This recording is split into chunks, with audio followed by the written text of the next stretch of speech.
Olá, alunos do primeiro ano, tudo bem com vocês? Vamos iniciar a semana 3 do PET volume 2. O eixo temático é linguagem e língua e o conteúdo relacionado é preconceito linguístico. Preconceito linguístico nada mais é do que todo juízo negativo que fazemos às variedades linguísticas de menor prestígio social. Geralmente, esse pré-julgamento dirige-se às variantes mais informais e ligadas às classes sociais menos favorecidas. Vamos às atividades. Leia os fragmentos de texto abaixo. Fragmento 1. SOS Português. Por que pronunciamos muitas palavras de um jeito diferente da escrita? Pode-se refletir sobre esse aspecto da língua com base em duas perspectivas. Na primeira delas, fala e escrita são dicotômicas, ou seja, são diferentes, o que restringe o ensino da língua ao código. Daí vem o entendimento de que a escrita é mais complexa que a fala, mais difícil, e seu ensino restringe-se ao conhecimento das regras gramaticais. Porque nós ensinamos muitas regras gramaticais, classes de palavras, sintaxe, sem a preocupação com as situações de uso, mas nós preocupamos sim, com a situação de uso.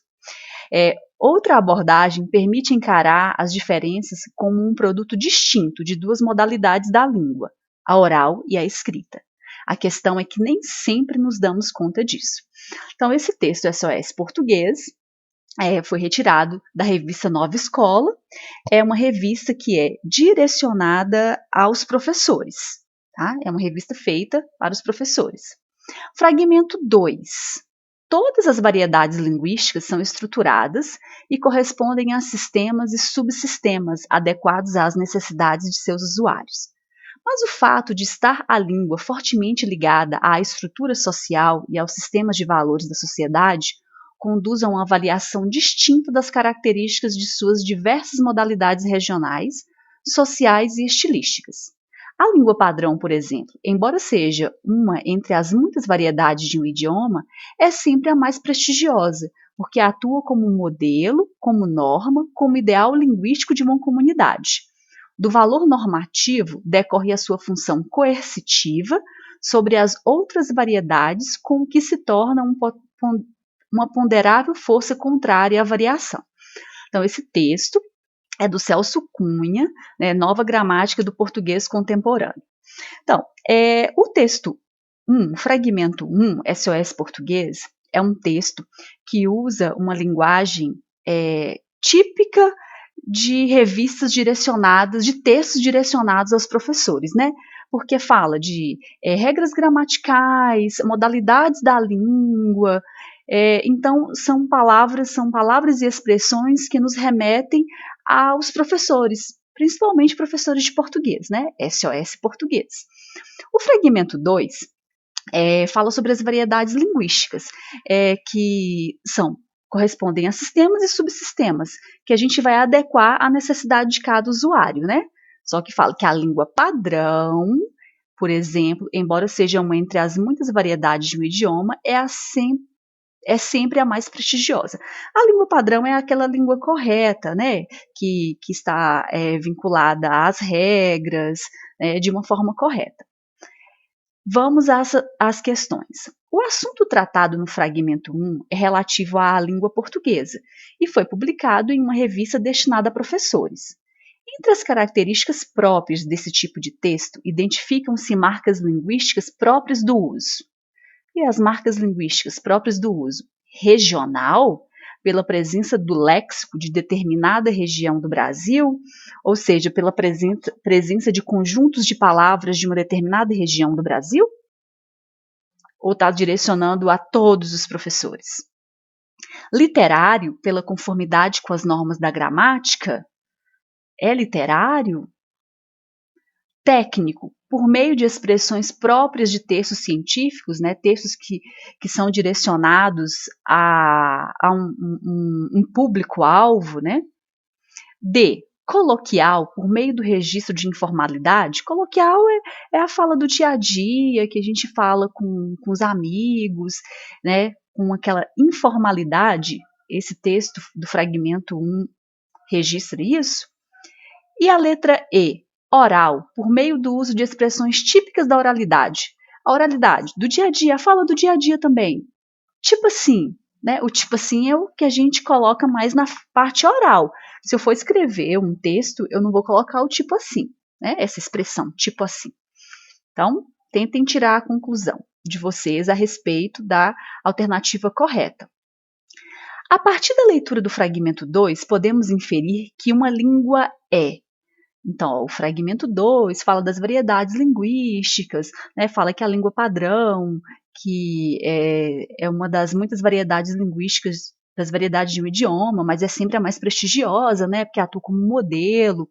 Então, vamos lá. A partir da leitura do fragmento 2, podemos inferir que uma língua é conjunto de variedades linguísticas, dentre as quais uma alcança maior valor social e passa a ser considerada exemplar, ou seja, aquela que vamos ser considerada mais usual, né, que deveríamos seguir. B. Sistema que não admite nenhum tipo de variação linguística, sob pena de empobrecimento do léxico. Empobrecimento do conjunto de palavras? Não admite nenhum tipo de variação linguística ou nós temos uma variedade de variação linguística no nosso próprio país? A modalidade oral alcança maior prestígio social, pois é o resultado das adaptações linguísticas produzidas pelos falantes. O prestígio social é aquilo que está mais padronizado, né? Está seguindo uma norma padrão. E aí, a oralidade segue essa norma padrão? Letra D. A língua padrão deve ser preservada na modalidade oral escrita, pois toda modificação é prejudicial a um sistema linguístico. A língua é imutável? Ou a língua muda? Até de região para região, de tempo em tempo, né? Vamos lá. Número 2. Leia o texto. A variação é inerente às línguas, porque as sociedades são divididas em grupos. Há os mais jovens e os mais velhos, os que habitam uma região ou outra, os que têm esta ou aquela profissão, os que são de uma ou outra classe social, e assim por diante. O uso de determinada variedade linguística serve para marcar a inclusão desses grupos, dá uma identidade para os seus membros. Então, alguns jovens que falam sobre surf, eles vão ter uma forma de falar, né, própria da idade deles, do objetivo deles, né, do surf. Aprendemos a distinguir a variação. Quando alguém começa a falar, sabemos se é de São Paulo, gaúcho, carioca ou português. Sabemos que certas expressões pertencem à fala dos mais jovens, que determinadas formas se usam em situação informal, mas não em ocasiões formais. Saber uma língua é ser poliglota em sua própria língua, ou seja, falar de diferentes formas, com diferentes pessoas. Se eu estou agora no meio de jovens, por que não usar um pouco a variante linguística daquele meio? Se eu estou na zona rural, conversando com pessoas mais velhas, pessoas que viveram naquele ambiente, por que não também adequar, né, a minha linguagem, a minha forma de falar àquele povo naquele momento, né? Então, saber português não é só aprender regras que só existem numa língua artificial usada pela escola. As variações não são fáceis ou bonitas, erradas ou certas, deselegantes ou elegantes. São simplesmente diferentes. Como as línguas são variáveis, elas mudam. Então, as línguas são variáveis. O que é ser variável? É mudar, né? Então, elas mudam. Então, é um texto do José Luiz Fiorin, e fala que a variação linguística acontece, né, porque a língua está sempre se modificando e nós temos que aceitar a forma de falar de cada região. O importante é que haja comunicação. Então, qual é o ponto de vista defendido pelo autor sobre as variedades linguísticas? Então, voltem ao texto, deem uma lida novamente, voltem no vídeo, ouça novamente, que vocês vão conseguir colocar o ponto de vista defendido pelo autor. Leia a tirinha abaixo. Borges falou e disse. Por que o senhor publicou esse livro? O livro está na mão do repórter, né? esse livro? Qual foi sua maior motivação? Aí o entrevistado responde: motivação? Meu filho, um escritor publica um livro para parar de escrevê-lo. Escrevê-lo, um pronome oblíquo aí que está retomando, né, um complemento aí que é o livro.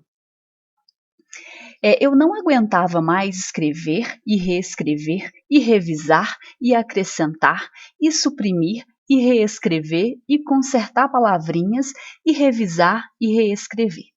E aí ele usou um conectivo e várias vezes, né? Sem necessidade, né? Não precisaria dessa repetição desses conectivos. Então vamos, é uma reprodução do Enem 2009, vamos à questão.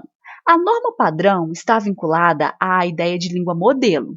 Norma padrão, língua modelo, é aquela que é a mais prestigiosa, né? Seguindo as regras gramaticais de acordo com o momento histórico e com a sociedade. Quanto às variantes linguísticas presentes no texto, a norma padrão da língua portuguesa é rigorosamente obedecida por meio. Então, onde que eu tive a norma padrão, a regra gramatical totalmente obedecida? Então, vamos lá. Letra A. Do emprego do pronome demonstrativo esse em. Por que o senhor publicou esse livro? Então, o repórter está falando e está com o livro perto dele. Qual que é a regrinha do uso desses pronomes demonstrativos? Esse é usado para indicar algo próximo do ouvinte, de quem está ouvindo. E este é usado para indicar algo próximo de quem fala, de quem está falando. Então, tentem tirar aí. Esse está correto nessa frase? Letra B. O emprego do pronome pessoal oblíquo em meu filho, um escritor publica um livro para parar de escrevê-lo. O pronome oblíquo é lo. Ele usou o lo para não repetir, né, escrever um livro. Então, o pronome oblíquo se refere à pessoa do discurso. Ele aí tem a função de complemento. Ele se refere à expressão um livro. Letra C. O emprego do vocativo meu filho, que confere à fala distanciamento do interlocutor. Meu filho, se eu estou falando, queridos alunos, atentem-se às atividades. Eu estou querendo um distanciamento ou eu estou querendo uma aproximação? Letra D. Da necessária repetição do conectivo no último quadrinho. E aí, o conectivo é E. E.